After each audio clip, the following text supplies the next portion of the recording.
And we're going to go to, sorry to cut him off, but we're going to go to Karoline Leavitt at the White House for the White House press briefing. Let's listen in. Same region of the world, where he introduced his bold peace through strength foreign policy strategy. On that trip, the president laid out his goal of eradicating terrorism and extremism in the region, which he successfully accomplished over the course of his administration with the total defeat of ISIS and the historic signing of the Abraham Accords. Now, 8 years later, President Trump will return to re-emphasize his continued vision for a proud, prosperous, and successful Middle East, where the United States and Middle Eastern nations are in cooperative relationships, and where extremism is defeated in place of commerce and cultural exchanges. This trip ultimately highlights how we stand on the brink of the golden age for both America and the Middle East, united by a shared vision of stability, opportunity, and mutual respect. The president greatly looks forward to visiting with our brave men and women in uniform at our U.S. Air Base in Qatar throughout this trip. Yesterday, President Trump demonstrated the art of the deal and secured a historic trade agreement, despite all of the naysayers who said no deals were coming. That, of course, turned out to be untrue. On the 80th anniversary of Victory Day for World War II, President Trump announced a great deal that provides American companies unprecedented access to the UK markets while bolstering U.S. national security. This trade deal will massively expand U.S. market access in the United Kingdom, creating a $5 billion opportunity for new exports for U.S. farmers, ranchers, and producers. This includes more than $700 billion in ethanol exports and $250 million in other agricultural products like good old American beef. The deal commits the United States and United Kingdom to work together to enhance industrial and agricultural market access and strengthens American competitiveness. Importantly, the deal also ensures streamlined customs procedures for U.S. exports. The UK will also be purchasing $10 billion of American-made Boeing planes as part of the deal. A trade agreement like this between the United States and the United Kingdom was being worked on for many years, but continued to prove elusive. But because of President Trump's bold negotiating approach, he got it done. All of this happened because of President Trump's implementation of powerful tariffs to end the era of economic surrender and rebalance America's trading agreements. American workers and companies are the best in the world, and they finally have a president who has their backs, fights for them, and delivers good deals that puts them first. This is just the first of many trade deals to come. Get ready for more historic deals and our country to boom like never before. On that note, Treasury Secretary Scott Bessent and Ambassador Jamieson Greer will meet with the lead representatives on economic matters from the People's Republic of China over the weekend in Switzerland. As President Trump has said, the United States and China have been talking for some time over the course of the administration, and now teams from both countries will meet in person to continue discussions. You can be certain that President Trump and his trade team will ensure we work to achieve the best deal possible for America. In other news, the Trump administration just announced a new incentive for illegal aliens living in the United States to self-deport. Eligible illegal aliens who now use the CBP Home app to self-deport will receive a clear, safe way to leave the United States. Their plane tickets home may be paid for, and they will receive a $1,000 stipend once we have confirmation that they have left our country. This new feature will allow illegal aliens to have a planned departure out of the country and to leave as soon as possible in a dignified way. If illegal aliens make the right decision here and submit their intent to depart through the CBP Home app and pass extensive vetting, they will be temporarily deprioritized for ICE detention and enforcement action before their scheduled departure. And leaving voluntarily in this matter may improve their legal immigration options in the future. This initiative will also save massive amounts of money for American taxpayers. Voluntary departures are much more cost-effective than traditional removals. By deploying the CBP Home app in this new way, President Trump is aiming to reduce the need for costly arrests, detentions, and court proceedings. Currently, the average cost of traditional removal is more than $17,000 per illegal alien. Our projections estimate that the use of the CBP Home app will massively reduce that financial burden by approximately 70%, so taxpayer dollars can be redirected and our brave immigration law enforcement officers can focus on removing the most violent illegal aliens hiding in our communities. Finally, it was announced this morning that First Lady Melania Trump secured a $25 million investment in President Trump's budget to provide housing and support for youth transitioning out of foster care. And in recognition of the 7th anniversary of Mrs. Trump's Be Best initiative, the U.S. Department of Housing and Urban Development allocated funds toward the agency Foster Youth to Independence program. Yesterday, Mrs. Trump hosted a special celebration of military mothers with the president, bringing together 150 military moms from around the country to recognize their service, not just in their home, but for our country.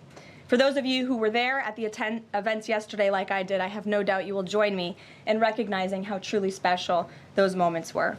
So let's get to questions. Here in our new media seat today is Andrew Egger, the White House correspondent for The Bulwark. The Bulwark is a new media company launched in 2019 with hundreds of thousands of readers on Substack and more than 1 million subscribers on YouTube. Andrew, please kick us off. And thanks for being here. Yeah, thank you for having me, Caroline. The president posted another ad this week for his Trump meme coin. The group that's running that coin is encouraging people to buy in order to win a dinner this month with the president. Why is the president planning to attend a dinner for the top investors in his coin? Look, the president is abiding by all conflict of interest laws. The president has been incredibly transparent with his own personal financial obligations throughout the years. The president is a successful businessman, and I think, frankly, it's one of the many reasons that people reelected him back to this office. There are at least some people who are buying this coin who seem to view it as an opportunity to influence the president's views. There was a logistics company this week that said they would buy $20 million in the coin in order to advocate for free trade between the U.S. and Mexico. If buyers are buying for that reason, are they wasting their money? Look, I can assure you the president acts with only the interests of the American public in mind, putting our country first and doing what's best for our country, full stop. That's his intention, and that's what he's focused on. Kristen, good to see you here today. Welcome back. Caroline, thank you. Glad to be back. So on those China talks, what does President Trump expect to come out of those talks? And is he going to be disappointed if his team can't secure a deal? Well, look, the president is very confident in his Secretary of Treasury, Scott Bessent, and of course, Ambassador Jamieson Greer, who has played an instrumental role in all of these trade negotiations as well. I think yesterday's success, the announcement of a trade deal with the United Kingdom, is a great first step. Again, many said in this room it couldn't be done. Now we are moving forward with many other countries. We're talking to dozens of our trading partners around the world. But of course, China is a major country, a major player in this space. And the president has said, and he's right, China needs the United States of America. They need our markets. They need our consumer base. And Secretary Bessent knows that he's going to Switzerland this weekend with the full support and confidence and trust of the president here at home. Jack. Thanks very much, Caroline. 2 questions. First, can you give us an update on U.S. efforts to mediate or have an impact on the conflict between India and Pakistan? Sure, I absolutely can. This is something that the Secretary of State and, of course, now our National Security Advisor as well, Marco Rubio, has been very much involved in. The president has expressed he wants to see this de-escalate as quickly as possible. He understands these are 2 countries that have been at odds with one another for decades, long before President Trump was here in the Oval Office. However, he has good relationships with the leaders of both countries, and the Secretary of State, Marco Rubio, I spoke to him just yesterday. He has been in constant communication with the leaders of both countries, trying to bring this conflict to an end. Just one other question. Yesterday, we saw the news of the new Pope. Before Pope Leo became Pope Leo, there were some critical comments that he made about President Trump and about Vice President Vance on his then X account. Does the White House have any reaction to those comments? The president made his reaction to Pope Leo's announcement yesterday very clear. He is very proud to have an American Pope. I think it was a surprise to everyone. I saw the news media was surprised to report on that yesterday, but it's a great thing for the United States of America and for the world, and we are praying for him.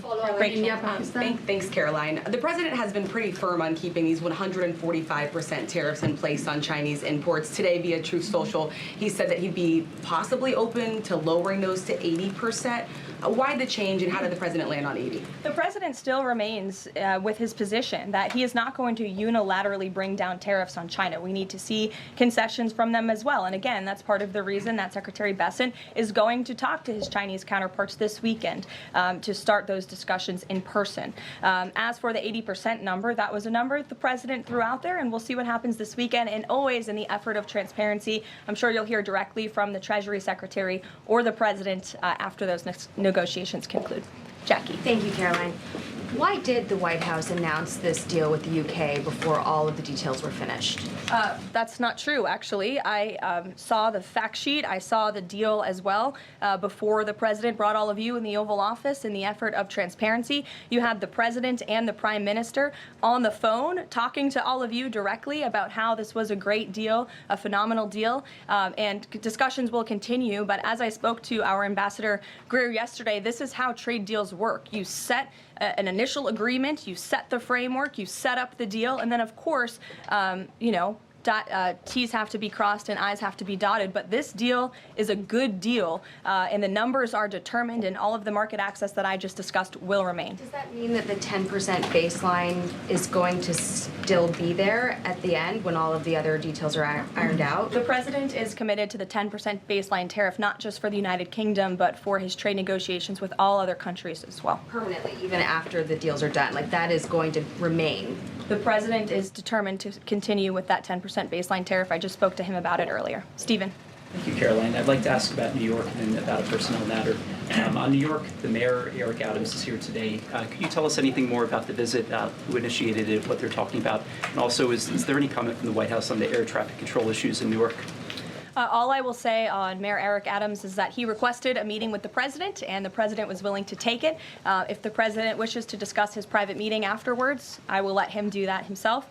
Yes, I'm glad you asked about the FAA. There was a glitch in the system this morning, especially at Newark Airport. As you all know, I spoke to the Department of Transportation. That glitch was caused by the same telecoms and software issues that were raised last week. Everything went back online after the brief outage, and there was no operational impact. DOT and the FAA are working to address this technical issue tonight to prevent further outages, as well as install new fiber from Newark Airport to Philadelphia.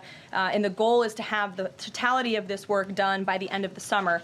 I want to add that this outage at Newark Airport speaks to why the Secretary of Transportation yesterday made a massive announcement in investing in our aviation safety and our telecom system. There's a 4-part infrastructure plan that was released by the Secretary of Transportation yesterday to improve communication, surveillance, automation, and their facilities. They want to replace the antiquated telecom systems with new fiber, wireless, and satellite technologies, replace more than 600 radars, which have gone way past their life cycle, and address runway safety. They want to build 6 new air traffic control centers for the first time since the 1960s and replace towers as well. They want to implement new modern hardware and software for all traffic facilities to create a common platform system throughout the towers. These are much needed changes. This is a very bold plan by the Department of Transportation. I think it's unfortunate that the previous administration sat in their hands and did nothing, but how grateful we are that we have a Department of Transportation and a secretary and a president who's willing to take bold action and change. And the personnel matter, Go ahead. Karoline, could I ask? Thanks, Caroline. Just going back to India, Pakistan, can we expect President Trump to get in touch personally with the leaders of those countries to try and de-escalate this situation? If and when that happens, we will certainly let you know. Natalie. Thanks, Caroline. Sure. I have a question about the Middle East trip. Will any of the president's family members, like including Don Jr., Eric, or Jared Kushner, be joining him on the trip? I am not tracking any of the president's family members joining us at this time, but of course, the first family is welcome to come. I hope they would. They're great people, great to be around, but I'm not tracking them on the manifest. And given that you noted he is a successful businessman, do you know if the president has any plans to meet with any of the folks involved with any of the family businesses over there, or see any of the sites that are going to be Not to my knowledge, and let me just get to the premise of your question that both of you have raised. I think it's frankly ridiculous that anyone in this room would even suggest that President Trump is doing anything for his own benefit. He left a life of luxury and a life of running a very successful real estate empire for public service, not just once, but twice. And again, the American public reelected him back to this White House because they trust he acts in the best interests of our country and putting the American public first. This is a president who has actually lost money for being president of the United States. I don't remember these same type of questions being asked of my predecessor about a career politician who was clearly profiting off of this office. That is not what President Trump does, and this White House holds ourselves to the highest of ethical standards. Phil. Thank you. There's this Reuters report that the U.S. is in talks with Israel about an American-led post-war administration in Gaza. Is that accurate? Are these talks ongoing? We are in constant communication and dialogue with our counterparts and our allies and friends in Israel. Ron Dermer was here at the White House yesterday meeting with members of President Trump's team. As for the situation in Gaza, the president and his entire national security team have made it very clear we want to see the hostages released from Gaza. That is a priority for this administration. As for what that looks like, and even moving beyond that, I'm not going to get into the details of plans that frankly may or may not have even been proposed, but I can emphasize what the president holds closest in his heart right now, and that's the release of all of the hostages in Gaza. And then there's been some conservative pushback to some of these salt tax, the salt tax cap. For instance, Majority Leader Steve Scalise said that bringing back the state and local tax deduction would essentially mean, quote, 45 states are subsidizing 5 states that have very high taxes imposed by leftist governors. Is he wrong? Is it fair to ask red Indiana to bail out blue New York? Well, look, this is an ongoing discussion on the Hill. There's a lot of disagreement on Capitol Hill right now about the SALT tax proposal, and we will let them work it out. As for the tax provisions in the reconciliation bill, the priorities of this president, he has made them incredibly clear. No tax on tips for our hardworking service workers, no tax on Social Security for our well-deserving seniors who have worked their whole lives to pay into this system, no tax on overtime for hardworking Americans as well, and there's a plethora of other priorities the president wants to see in this bill. Anyone who opposes this bill will be opposing the largest tax cut in American history. They will be voting to raise taxes by the tune of $4 trillion on the middle class of this country, and we look forward to holding them accountable for that. Everyone on Capitol Hill on both sides of the aisle should be supportive of the president's tax priorities. Follow up on that? Go ahead. Sure. Go ahead, and then I'll go to your follow-up. Thanks, Karoline. I want to follow up on the Truth Social post. So the president saying 80% tariffs could come down. Just an announcement would be enough to lower those tariffs? Is that what he's looking for from the Chinese concessions? Well, that's not what the president said. He said that an 80% number may sound good to him, but again, he's in constant contact with our Secretary of Treasury, who will be leading these negotiations this weekend. And historically, the Chinese have made the meeting itself a win. What does a win look like out of these meetings for the president this weekend? A good deal for the American worker and the American people. Go ahead. Thanks, Caroline. Yeah, back to the reconciliation bill. Can you just clarify the president's position, though, a little bit specifically on the tax issue? Because in his Truth Social post, he said this morning that he would accept even a tiny tax increase for the rich, but then says Republicans probably shouldn't do it, but I'm okay if they do it. So what is it that he wants? Does he want them to increase the tax rates? The president wants tax cuts, the largest tax cuts in history. He wants to extend his historic tax cuts from 2017, and he wants to see all of the other tax priorities that I just laid out for you included in this bill as well. As for the policy proposal you're talking about, the president has said he himself personally would not mind paying a little bit more to help the poor and the middle class and the working class in this country. I think, frankly, that's a very honorable position. But again, these negotiations are ongoing on Capitol Hill, and the president will weigh in when he feels necessary. Encourage them to have a higher bracket for top earners? The president has made his personal position on this matter clear. Michael. The president's in constant communication with leaders on the Hill. Ahead of the president's trip to the Middle East, he's mentioned he wants to rename the Persian Gulf the Gulf of Arabia. Iran is now saying that doing so will bring the wrath of all Iranians. Can you talk about the support that the Gulf of Arabia has in the region and why this is important to the president? Well, first of all, the president has said he hasn't made a determination yet. That was in the news that you guys all asked him about it, and he said he wasn't quite sure. So he hasn't made a definitive decision on that yet. And secondly, Caroline, the president has shown support for South African refugees that are coming to the United States next week. Can you talk about what these refugees are fleeing and why this is a priority for the administration? Well, the president has actually signed an executive order on that matter. My office can get it back to you, Michael. But this group in South Africa has faced racial persecution. In fact, the government there has vowed to take away their farmland that they own. And so the president has talked significantly about this. As for further details on refugee claims and asylum claims, I would defer you to the State Department. Can I follow up on that? Go ahead. No, in front of you. Thanks, sorry. Thanks, Caroline. Does the administration have any response to the news today that a federal judge has ordered the immediate release of Ramesa Ozturk from detention, and particularly his comments that the government submitted no evidence other than an op-ed that Ozturk wrote last year? I will have to check in with the Department of Homeland Security on that particular case, but I think our overall feeling, we've made quite clear that lower level judges should not be dictating the foreign policy of the United States, and we absolutely believe that the President and the Department of Homeland Security are well within their legal rights to deport illegal immigrants. As for visa revocations, the Secretary of State has the right to do that as well. It is a privilege, not a right, to come to this country on a visa, but I'll check in on the specific case. My office will get you details. Sure.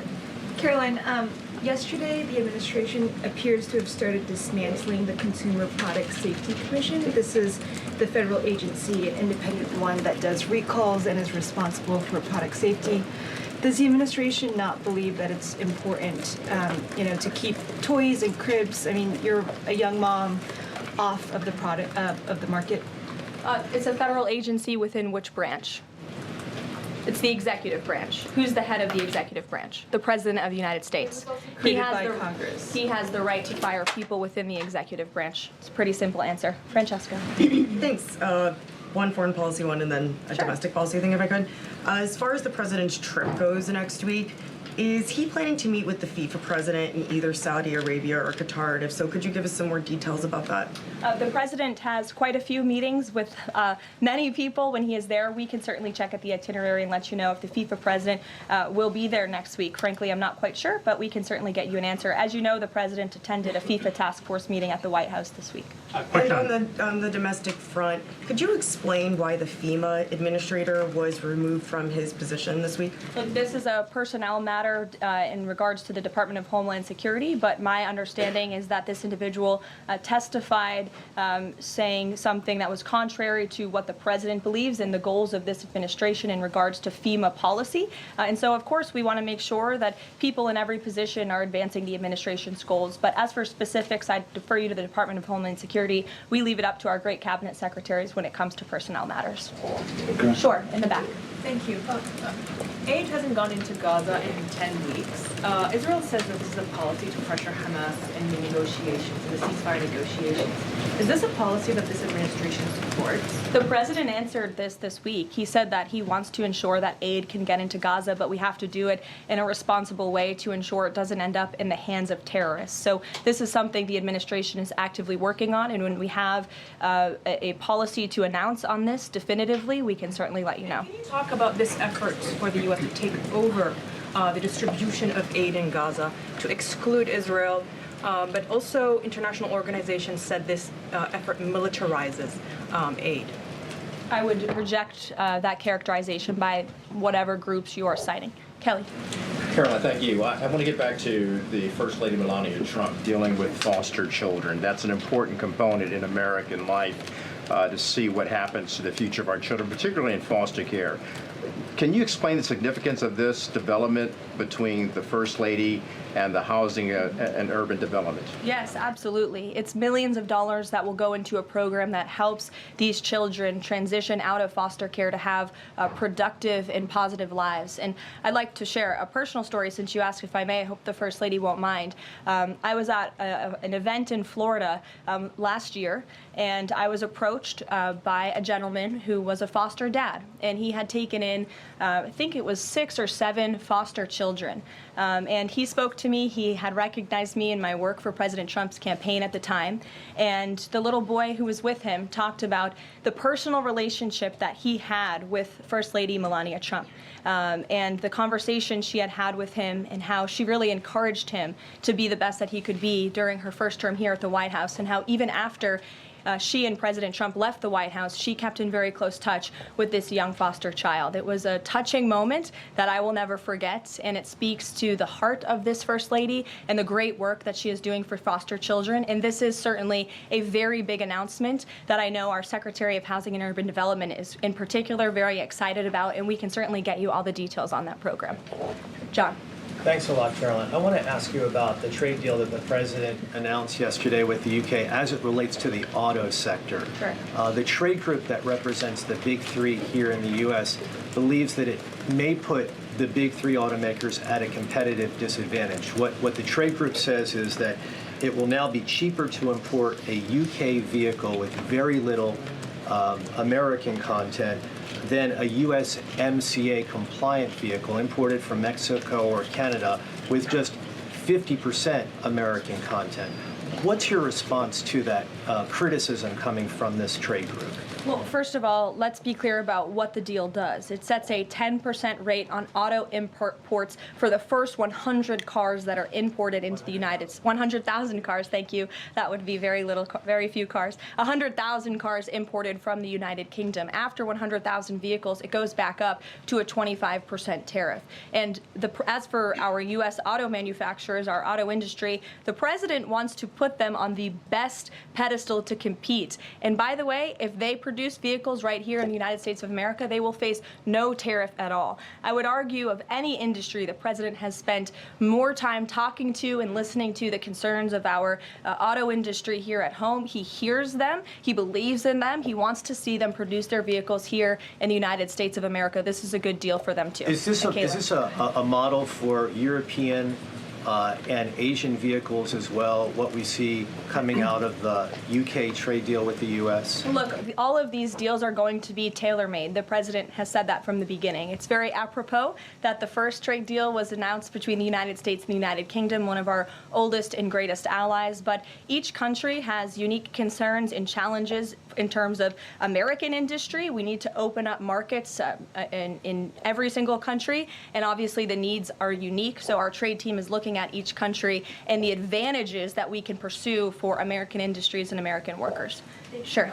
Happy early Mother's Day. Oh, thank you. The president said yesterday that he would be speaking with Zelensky shortly. Did that call happen yesterday, or do we expect that to happen in the near term? The call happened yesterday. President Zelensky called the president to tell him that the critical minerals deal had passed the parliament in Ukraine. I talked to the president about that call. He said it was very good and productive, and of course the critical minerals deal is great for Ukraine, but also of course for the United States of America and our taxpayers here.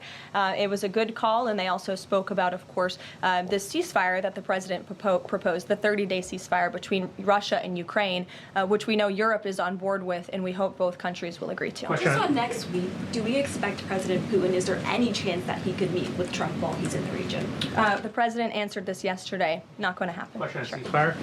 Has he got any reaction from Zelensky or Putin on the proposal for ceasefire? Is he satisfied by the reaction to that proposal?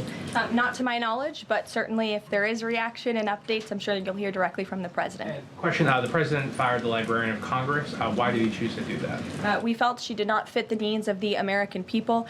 There were quite concerning things that she had done at the Library of Congress in the pursuit of DEI and putting inappropriate books in the library for children, and we don't believe that she was serving the interests of the American taxpayer well, so she has been removed from her position, and the president is well within his rights to do that.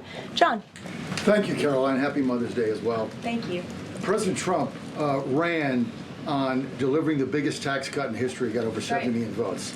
Right now, you got a handful of obstructionists in the Republican conference that are saying they're not going to go along with his tax cut package. You just said those that don't will be held accountable. What is your description of being held accountable? Well, look, I think they'll be held accountable by the voters in their respective districts if they choose to vote for a tax hike to the tune of $4 trillion, which would raise taxes to thousands of dollars per household in this country. The president has great political instincts. That's why he's back in the Oval Office, and Capitol Hill should follow his lead. As for the president, speaking of him, he will be signing executive orders later this afternoon. We are happy to provide more information on those executive orders if you wish. Thank you for the Mother's Day wishes, and happy Mother's Day to all of the moms in the room. And don't forget to call your mom this Sunday. We'll see you guys later. Have a good weekend. Thank you, Caroline.